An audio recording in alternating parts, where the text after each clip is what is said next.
Welcome to the meditation, the speaking, and the awakening podcast. And you'll understand later when you hear the discussion.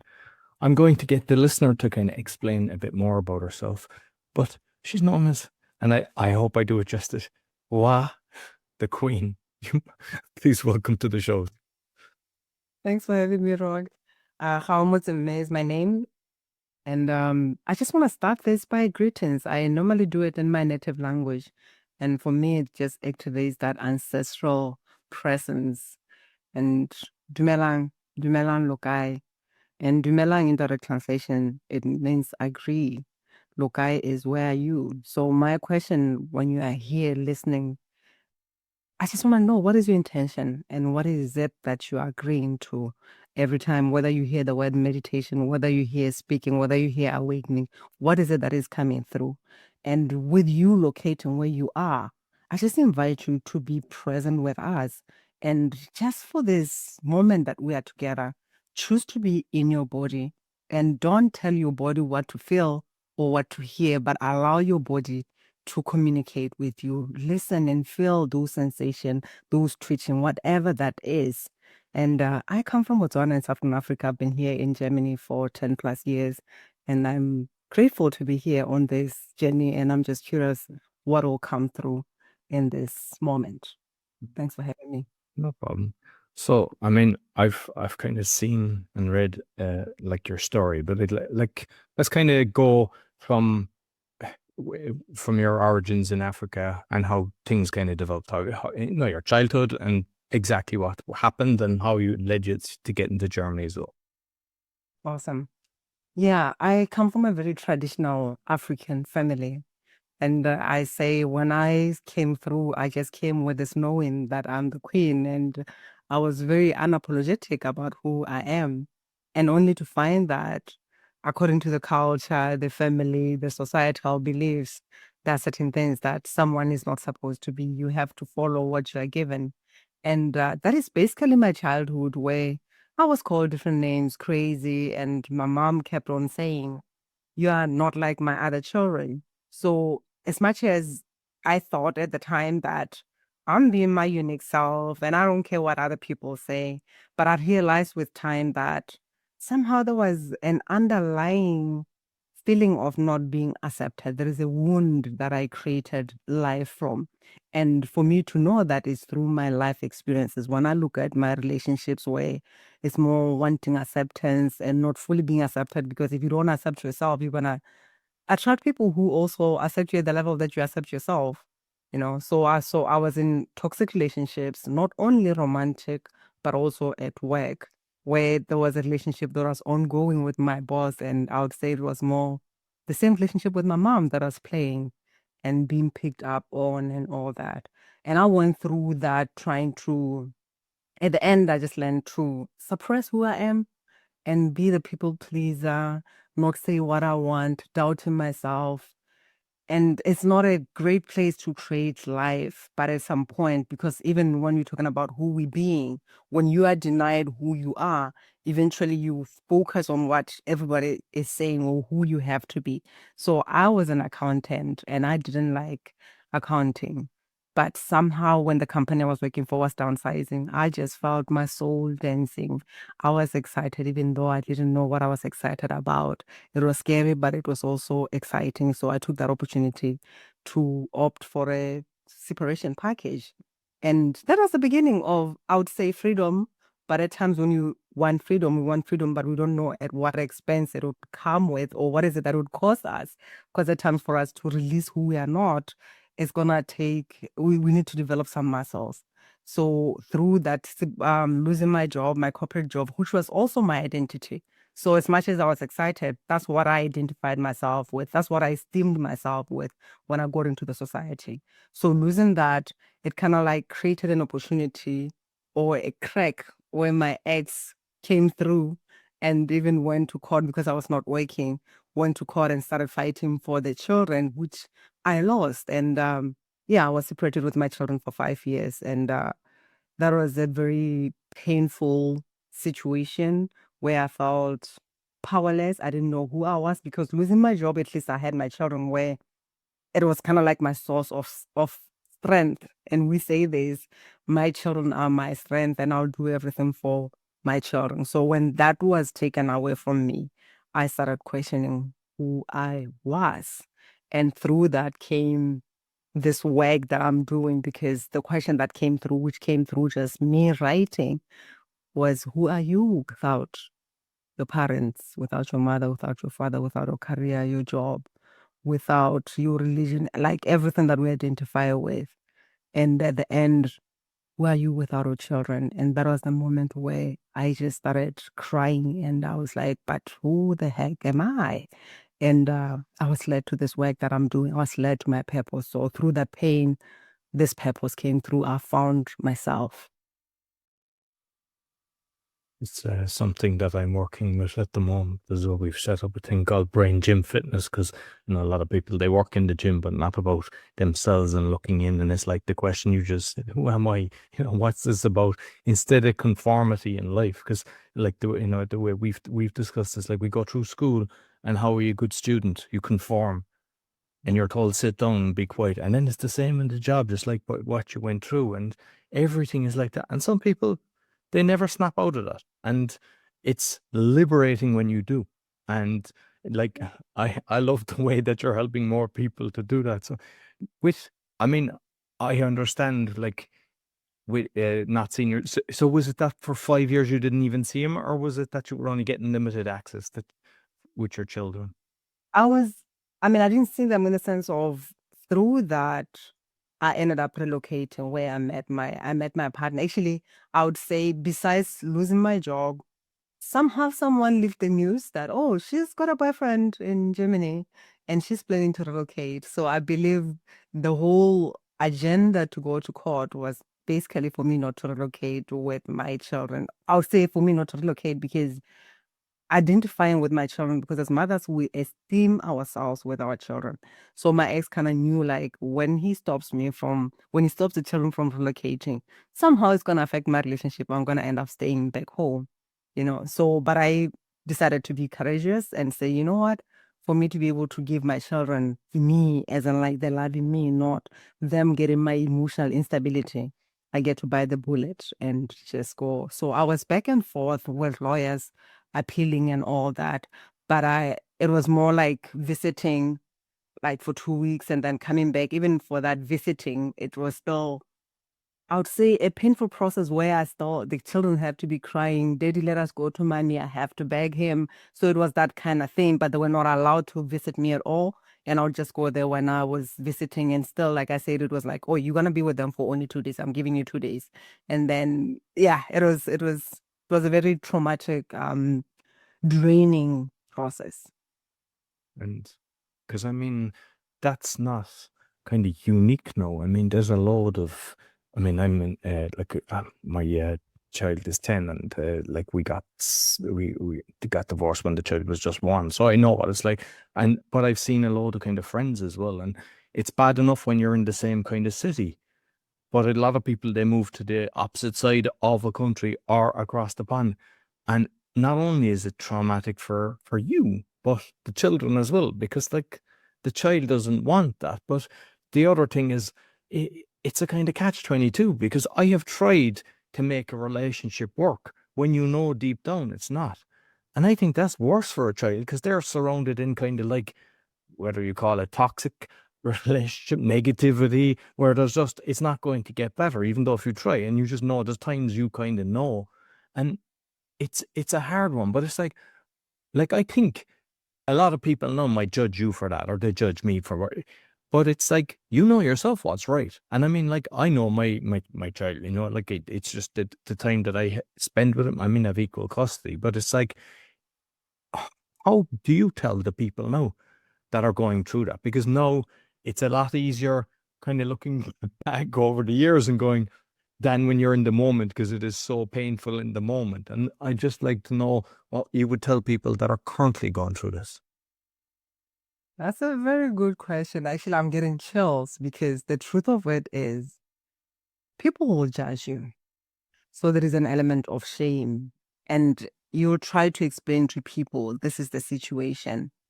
But no matter how much you explain yourself, people believe what they want to believe. They don't care, whatever, because they perceive things through their beliefs.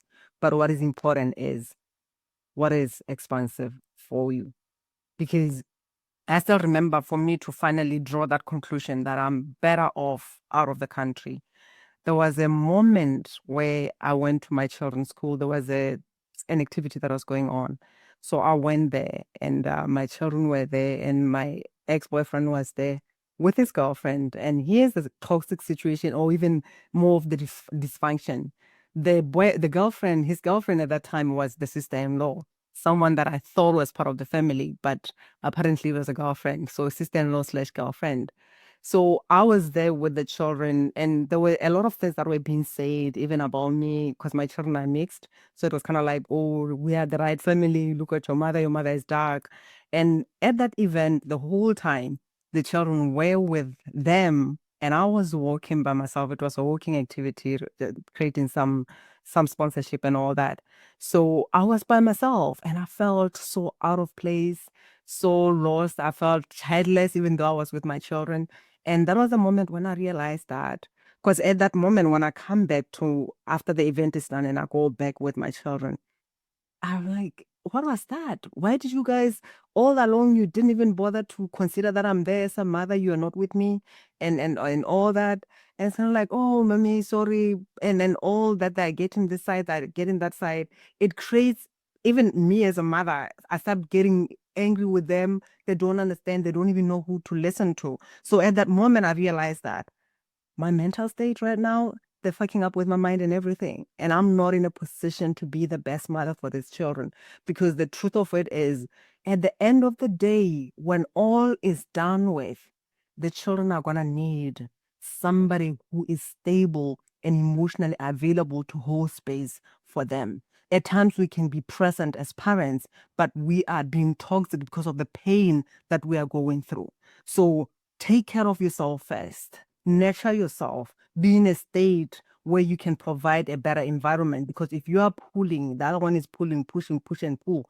What you're doing is like you are separating those children or that child's aura in half, because it's also a conflict for that child. So what would you want for your child? Would you want your child to learn maybe the other toxic part, if at all you feel that the other side is toxic, and at least find stability by you? And I remember the question that came through along my journey when I moved, but at the end of the day, my heart was not here. No matter how beautiful, whether I went to Paris and all these places, every time I saw something great, I was like, it would be nice if my children were here. And I remember my higher self asking me, why can't you find joy where you are at? Why can't you find joy in that moment? And she said, the problem is you think these children belong to you, but they don't. They belong to God. They are also on that soul path. They're on that journey. Are you willing to find your own purpose? Are you willing to find your own joy? Because you may be where you are, but what if you are meant to be the light in those children, wherever that they are at? And at times we can be in a same physical place with the children, but instead of being the light, we're being the dark. And it doesn't serve our children. So if you are going through this, what I can say is, make sure you take care of yourself. Make sure you find healing within you. Like I was told, you need to do the work. And one of those work is forgiveness. And I'm not saying, okay, fine, sit down and say, okay, fine, I've forgiven. Because at times we rush to say, oh yeah, I've forgiven that person. Is it true? Because I remember when I was told you need to forgive, I was like, you fucking crazy. Whoever you say, like, you are insane. Forgive. You know really what is happening? You know, and at that moment I was vulnerable, I was raging, and I said, no, I'm not gonna do that. The next question was, but do you want to be with your children? And I said, yeah, but you need to do the work. And I said, I don't know how to forgive. That was my honest truth at that moment. I don't know how. And I was just guided, and I love that one of the things that you are very big on is meditation. So I was just guided, sit and be open, if at all you are willing, and we'll guide you. And I said, how would I know if I have forgiven? Because I don't even know what the heck that means with the pain that I'm going through. And I was told, when you have completely healed, forgiven, everyone involved, the heart will open and you'll have your children back. And I don't even know when that happened because I was not attached to that. But I remember the moment when I sat in my altar and I said, God, guide this man because he was going through a dark time. I said, guide him into the light. Show him who he is. Because no matter what, my children need that fire. And at that moment, I was like, who the heck is this woman? Because I don't recognize myself. I was willing to even take financial resources and send them because they were going through some turmoils. And I said, this is for you and the children. And what I can say is through that process, through the healing, which at times you may need to ask for help from somebody, which is something that I do even personally. But I didn't go back to the lawyers despite going through 8 lawyers. And I'm with my children. That's the power of doing the inner work.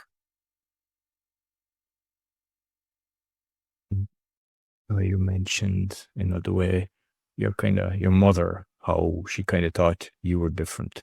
And like, the thing is, we don't know the journey of anyone. You might think you're in a relationship with someone, you might think you know something. Very few actually will really take off all the layers and let you deep inside.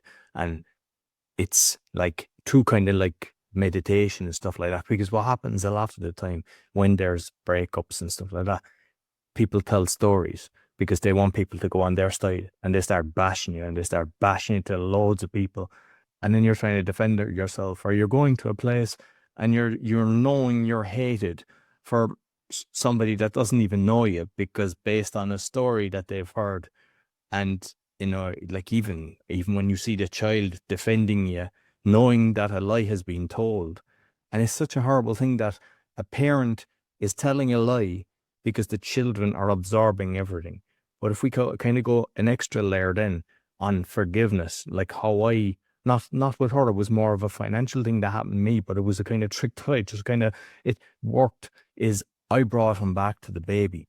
So I brought anybody that I had hatred for, that had robbed me or done bad things. And I kind of like had unconditional love, because when you see the baby, it's just pure joy. Like, a baby is born with pure love, and it's external influences that create what is there. So, like, parent is working hard, they're working 2-3 jobs, child goes off with the wrong people, or there's an alcoholic parent or an abusive or something, there's always something. And if you can bring him back to the child, you can forgive him. And it's like, I know it's hard at times because your blood can boil for things they do, but you never get, like, what I've learned is that you just kind of keep your mouth closed at times, even though you feel the pain.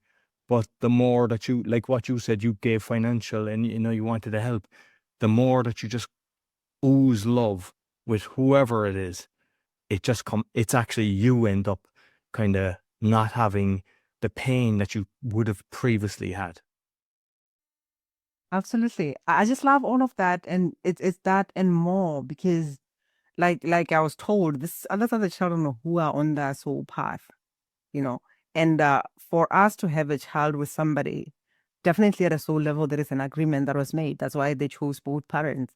And as a child, even us, when we are born into a family, there is a lineage, there is some experiences, some lessons, there is something, even whether we call it karma, that needs to balance, you know. So we are born into these templates that somehow at a soul level we knew that it's going to be challenging, but I'm going to remember who the fuck I am. We were committed and said we're going to remember.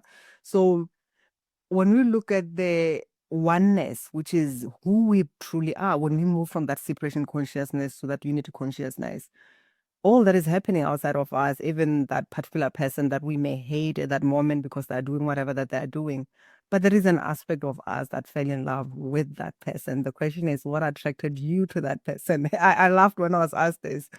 I was just asked, but what is it that attracted you to this person? And I was like, oh, but what? But when I got to the core, I realized that the same wound where I felt not accepted, I was looking for acceptance.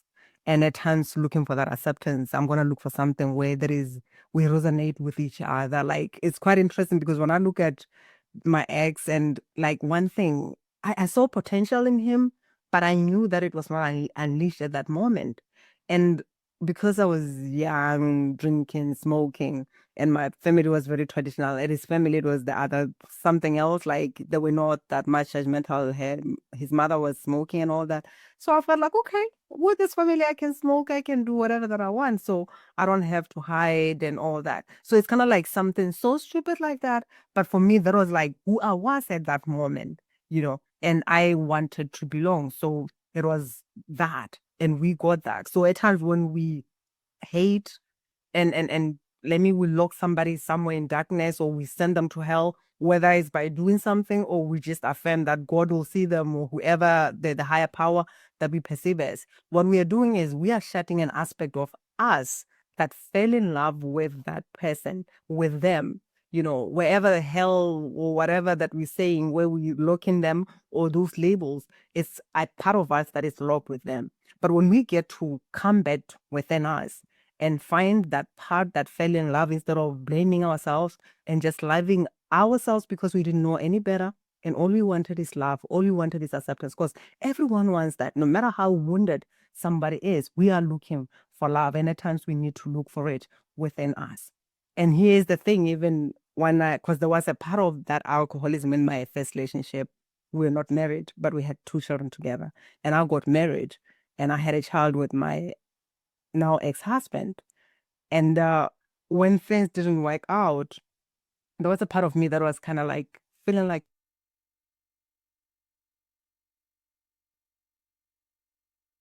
functional alcoholic issue.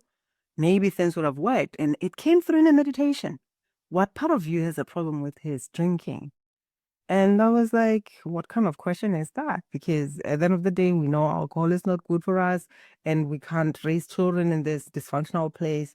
And at that moment, I just had this download. And I knew at that moment that it was not him.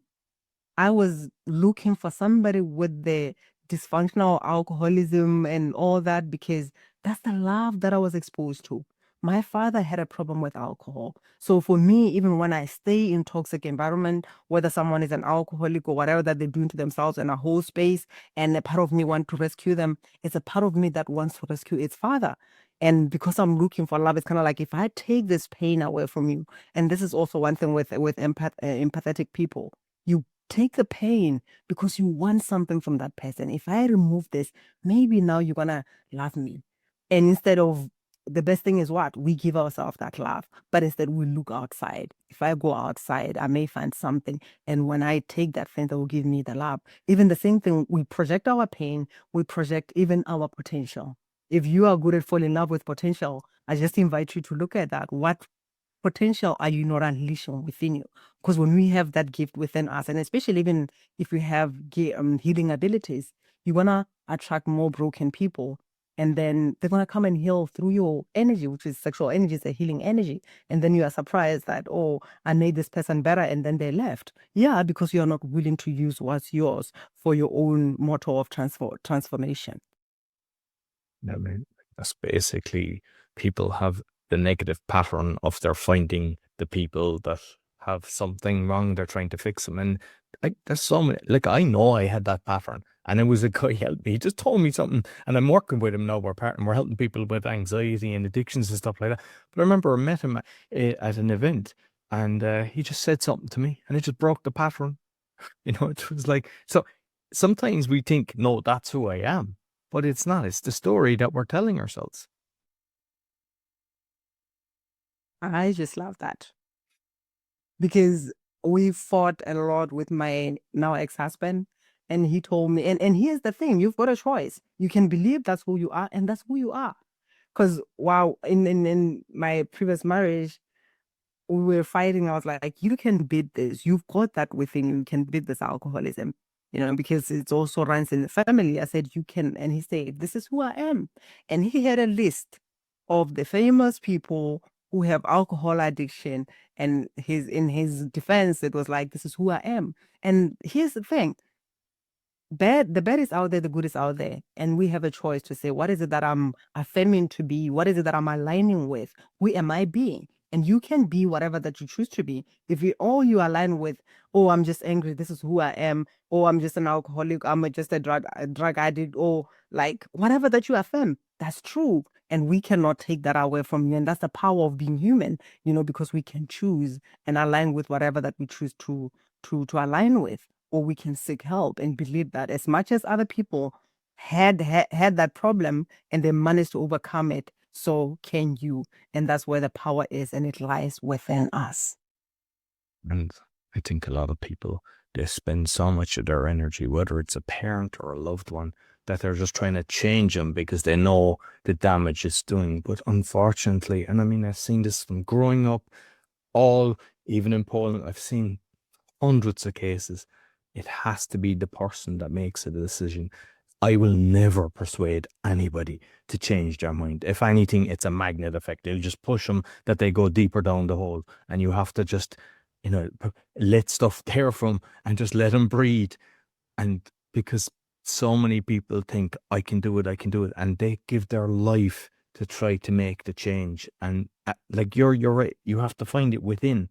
And I think sometimes by you doing that, your partner or whoever, the parent, they can see the brighter you.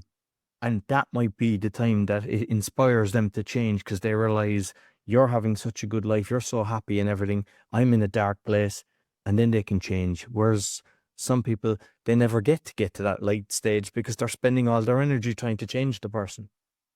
Oh, that's huge. That's huge because it's a problem that is, and even when we go back, it's still, like I said, generational inherited patterns. How has it been? Like, for instance, where I come from, for a woman who is willing to go through thick and thin, whether the men cheats, the men have children outside, or whatever that happens, and you stick with it, it's kind of like this is really a marriage type kind of woman. There is that status, there is that role that people just give you to say, oh, she's a woman and a half because she can go through all this. But at what expense is that coming with? It costs you a voice, it costs you a name, it costs you identity. And what you're doing is you are carrying the generational patterns and imprints and putting them ahead of you, even ahead of your children, even the belief that I'm doing it for my children. It's totally nonsense, because the truth is we can't save anyone if we allow them to take us down with them. And it's also, even when it comes to respecting the other's path and soul, because we go through shit. I went through shit. It was hard. I had to question my sanity, even when it comes to my path of being a healer. That's one of the things that my ex-husband didn't, I would say, approve. For him, it was like, you are really crazy because this shit doesn't exist. The only thing that exists is science, and all this nonsense is just it's just a fantasy. You need to snap out of it and just be the woman that I met. So that was his truth. But I know my truth. So I had to stick with what I know is true for me, not what he says. I had to respect my path and ask him to respect my path, and I had to respect him. And respecting somebody's soul path is also understanding that there is that God within them. And there is a reason why they chose what they chose, as in like the family that they were born in, as in like why the experiences that they went through happened. And for us to empower them is willing to know that who you are can find itself as I found myself. Because when it comes to the lessons, even when you're talking about being intuitive, it's a gift, but at the same time, we develop that often when we are in a dysfunctional family, where it's kind of like you have to survive. It's a survival skill at the core of it. So even resilience, emotional intelligence, not just the one that we do from the mind to try and manipulate other people, but embodying it and being able to go through transformation, but still, maintaining your sanity. It's a people skills. It's what we learn when we're going through those experiences. So who are we to deny other people an opportunity of at times reaching that downfall, however that it's gonna look like? At times it may mean losing everything. It's just knowing that I trust in you, you've got in within you to go through it and figure it out. And however that is gonna happen, if at all they choose to learn that after when they die, so be it. But we're gonna respect who they are. And for me, I believe when we're talking about whether it's an extraordinary being, an unapologetic being, a conscious being, is knowing that Your truth is your truth. You are in agreement with whatever that your soul has agreed to give birth to in this lifetime, and so are other people, and you respect them no matter how hard it is. And even when it comes to our children, that's what we're going to be asked of. Are you still going to hold space and love that person no matter who they be, no matter what they're going through? Because love never ends. Love is who we are. And love doesn't mean I'm going to sit with you and tolerate your disrespect. I'm going to sit with you and tolerate your whatever toxicity and all that. It means I love you enough to let you go. And I know that you've got it within you. For me, that's the highest form of love. As much as I believe the higher power, God, whatever we call it, if you want to experience something, the absence of love, the absence of abundance, we're going to experience it because God knows that at some point we're going to remember, snap out of it and say, I'm done with this and I'm going to embody my magnificence. Beautiful.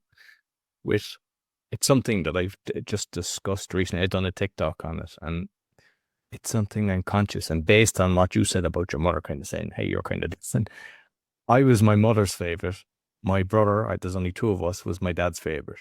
But if I look at all around, you could see that growing up. And what damage are we doing by the child knowing that somebody prefers them over their brother or sister?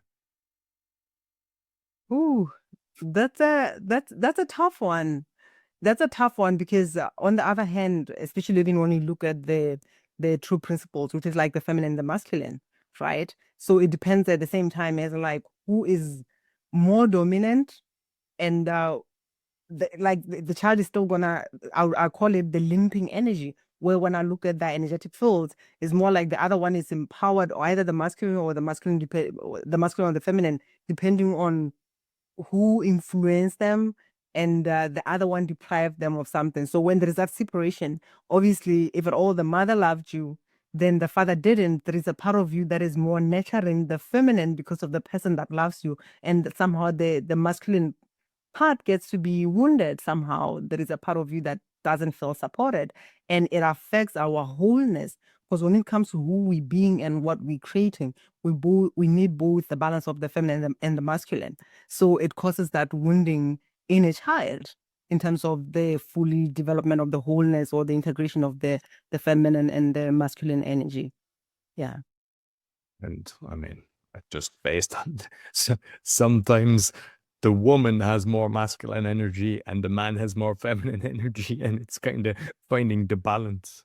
Yeah, that's true because it doesn't mean when you're talking about masculine, it's whether a man or we both have them, and you can come from a family like both parents were there, but then the mass at times it's quite interesting because at times when a woman is more assertive, working and all that, somehow they kind of like being more masculine, and then the man is more yeah, kind of like the She masculine takes the testosterone out of him, and she yeah. yeah. Yeah, and the masculine is shut down. And I remember I went with two ladies that were sisters, and their masculine was wounded in the sense of their father was not active, was not speaking, like the mother did whatever that they did. And at the same time, here's the thing, even that's funny.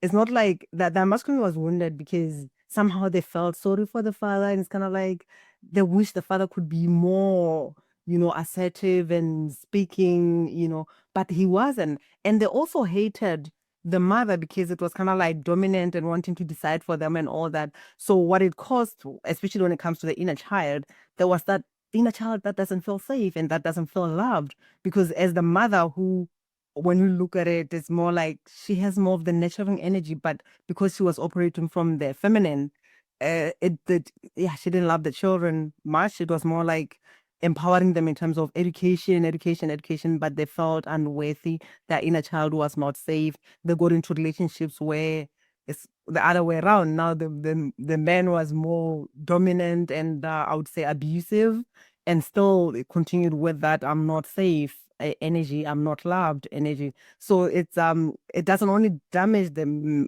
feminine or masculine, it can damage both, especially if there is that resistance. Because at times we resist when we want some attention from somebody and they're not able to give us, whether it's work, because even when you're talking about trauma, people think that it's like something big has to happen. But at times it's like somebody who is busy all the time, working all the time. And for the child, it's kind of like, I'm not important. So work is important. Or even money is more valuable than me. And I find that with children, when we get to work together with adults, the inner child is resisting that money, that work, or whatever. It's kind of like, I don't want to do it. It's what took from me the love that I needed. So it's a challenging it's a challenging situation that still requires us to go within and look at both aspects and heal, but most importantly, interpret the inner child. Because at times we look outside, blame the parents, look at what's wrong, but are we old enough and responsible enough to now take care of our inner children, mother or parent our inner children? Because if we don't and we're busy blaming and chasing everybody, we're giving away our power to the same people that we may have exchanged our energy with. Like take my energy, my life force energy, and I'm gonna take your pain, your burden, because maybe when I have this, you're gonna love me. And then as an adult, you're still busy looking outside. Your inner child is here. She feels abandoned. So you are doing to yourself what they did to you. You are giving your power away as an adult because you are still looking outside. And at times it's flipping interesting because the parent may have died, but the inner child, the energetically, that aspect is still following the parent who is on the other side. There is one guy who I was working with, and it was quite interesting as we started to work together. At some point, I kind of like saw him, and there were people who were having conversation. And when he saw me, he was like excited to an extent where like his back hit a wall, and I picked him up like the little child. And the mother was there, but the way it was appearing, it was like on the other side. The mother's not even aware that the little child is there.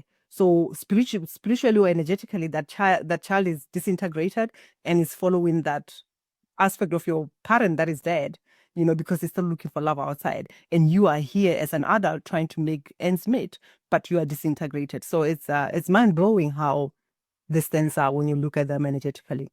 Yeah. Well, definitely. And like finally, you mentioned, like healing and stuff like that, and like using African ancient quantum medicine. You might explain exactly what's that. Yeah, that's the magic. I love magic, and that's the magic that I bring. So I do healing the way that's always been done in ancient times. Because when I like I connect with a lot of healers, they'll be like, "Oh, we don't do healings the way it was done, where someone is doing healing through their body and all that." For me, that's I come from a lineage of first healers, and that's what we do. So I step into auric fields and I get to know what the hell is going on spiritually, energetically, metaphysically, and I align with that. When I say like the easier way of talking about it, I would say human MRI and psychic surgeon, because when I do this, I step into auric fields and I get to see where the blocks are, what is happening.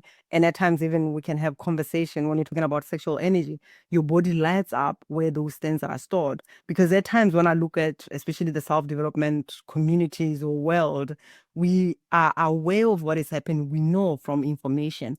But because people are disconnected from the body, they don't even know where that is stored. But for you to be able to really shift it, usually you get to be in the body. So I step into the auric field and I get to see and know what is going on. Every conversation, it has its own thing that is bringing through. And for instance, even being here with your audience, what I feel often, like what I feel where the energy is throughout the session is more on the chest area going to the solar plexus. So like the heart and then the power center is what I would say the energy is what people need more of. And it's quite interesting because at times it's more like tracing the core of it, because as I'm speaking about it, because I'm now getting into the body, as I'm speaking about it, it's on the chest and it goes to the solar plexus and then it drops down to the pelvic area, which shows me that the most affected parts of the people who are going to listen to this even in the future, it's the sexual energy, and then the power center, and also there's lots of heartache and heartbreaks that happened. And I always say this: a closed hand does not receive, and so is the closed heart. Beautiful. And I mean, sometimes people, they wouldn't experience that, but it's like when you're in the presence of someone with a gift and they can, I suppose, release a blockage or understand, then you know the power. And so I'd say don't be skeptical for those that kind of don't get this. It's like, I think we're skeptical of everything, and everything is our belief system. But just be open, be an open book, and try everything. It's not going to hurt you. And when you so there's some people that are hurting and they're going to therapists and they're going to different things. They're trying, they're even getting operations and stuff. And it's like, sometimes it's just the energy fields need to be aligned. And when somebody's got a gift, they can help you. Absolutely. I've had people who had surgeries cancelled just and after 4 weeks. And how magical is that? They didn't have to go through that body being open and all that. The most important thing is being intentional and being open to receive, because as much as I can try to explain what this African ancient quantum medicine is, what I say is, even I've done this for 7+ years right now, but it always blows my mind away. And you can experience it. But when someone explains, you may not understand, but you get to be open, do when the work is done, and you just gonna experience this because it happens at a cellular level. So there's no how you can miss it. And some people, if at all you are sensitive to energy, as I'm speaking, you are feeling it, or you may even feel a bit more tired than you were previously because I'm transmuting energy as I'm speak.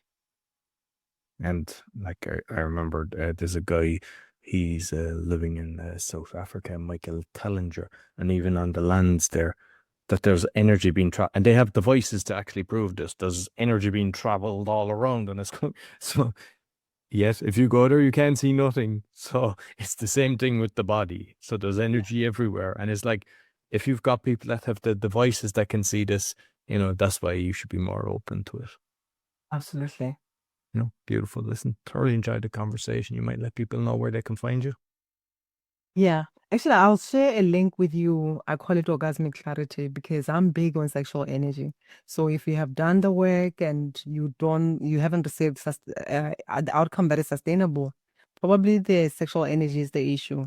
So I'll share a link with you, and I'm giving a free intro to my magic for 45 minutes. I'll share that link with you, but I'm available in all social media, Gao Motsemme. Instagram is gaomotsemme.magneticconfidence. My website is www.gaomotsemme.com. You can also go there. And yeah, I'm looking forward to connect with you. And if you're open, let's connect and see what is blocking your freedom and success. Are you creating templates from your unique signature blueprint, or you are creating from what you have inherited? Beautiful. And I'll make sure I'll put all the links both on the audio and the video. Thank you very much. Awesome. Thanks for having me. No problem.